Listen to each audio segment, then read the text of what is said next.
Close your eyes for a moment. Imagine you've just been accused of a crime you didn't commit. Imagine standing in a courtroom, heart pounding, listening to the judge pronounce the words that seal your fate, death by execution. It's easy to think that this couldn't happen to us, but the reality is that the way our justice system operates can affect anyone at any time. The possibility of injustice should concern every single one of us. After researching credible sources, I believe that the death penalty is fundamentally unethical. Why? Because it violates our basic human rights. It can be unfairly influenced by racial bias, and it carries the tragic risk of executing innocent people.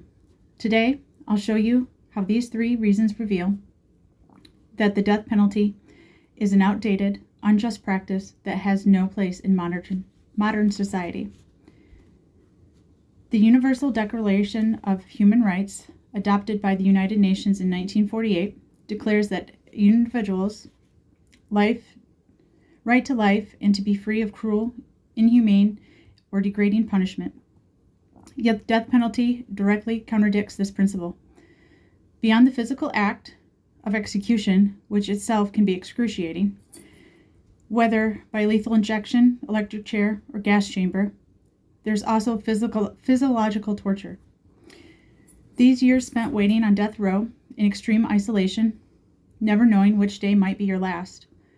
According to the Journal of Social Issues, more and more countries are abolishing the death penalty precisely because it is recognized internationally as a humane rights violation.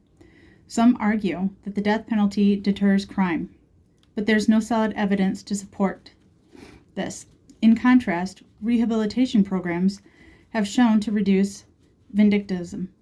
Rehabilitation focuses on addressing the root cause of the problem, criminal behavior, such as addictions, poverty, trauma, and helps individuals reintegrate into society as productive citizens. Instead of meeting violence with state-sanctioned violence, we should invest in programs that change lives and prevent crime before it even happens. Numerous studies have shown that racial bias can distort who receives ultimate punishment. Death Penalty Information Center reported in 2020 that individuals convicted of murdering white victims were significantly more likely to receive the death penalty than those convicted of killing black victims. And it's not just about the victim's race. Defendants' race matters too. People of color, especially black defendants, are more likely to be sentenced to death. Beyond race, wealth also plays a huge role. Defendants who can't afford a skilled legal team are often poorer defense teams, make them more vulnerable to the death sentence. Even jury selection can be tainted by bias, consciously or unconsciously. Think about this. The death penalty is the most irreversible punishment we have, yet it is applied in a system where prejudice and inequality exists.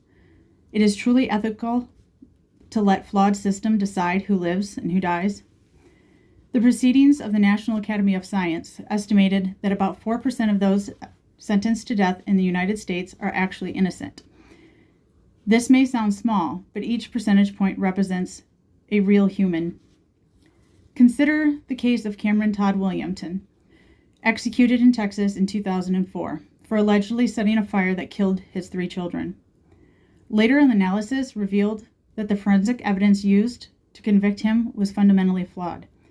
But by then, it was too late. Wrongful convictions often result from unreliable eyewitness testimony, false confessions under pressure, or misconduct by police and prosecutors.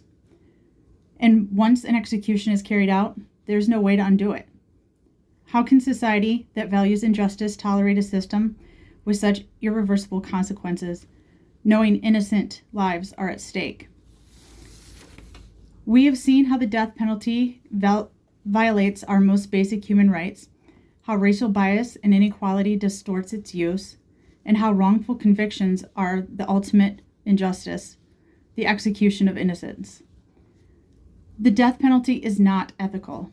It belongs in an older, more brutal era, a time when punishment was driven more by revenge than by reason or fairness. We must move beyond vengeance. Modern justice should focus on rehabilitation and understanding and addressing the root cause of the crime, and on protecting every person's fundamental rights, even those accused of terrible acts. Let's work towards a justice system that reflects not just what we fear, but what we value: compassion, fairness, and the respect for human life. Thank you.